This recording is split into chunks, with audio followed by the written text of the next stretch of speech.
What an awesome day it is to be alive, and we are reading the lesson for today, which discusses illusions, images, and symbols, how to study Bible prophecy. Please send this to someone you know. Today is Monday, May 5th. The blood of bulls and goats. Some have criticized the entire concept of sacrifice, claiming that it's cruel, it's harsh, and in a sense unfair. Yet, that's precisely the point.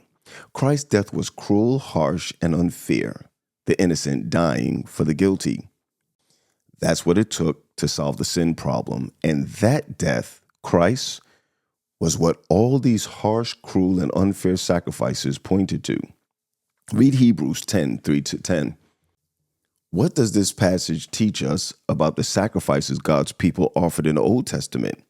If sinners could not actually be saved by them, why offer them at all?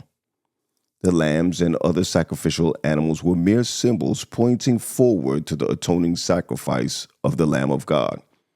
They were acts of faith, giving sinners a tangible way to express faith in the work of the coming Messiah.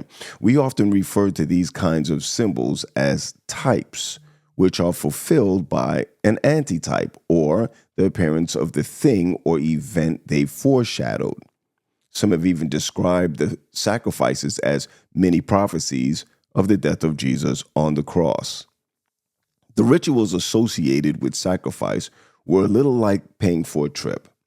When you purchase a train ticket or a bus ticket or one for an airplane, you do not immediately receive the journey you paid for. Instead, you are given a ticket or boarding pass, a symbol or promise of the journey that's to come.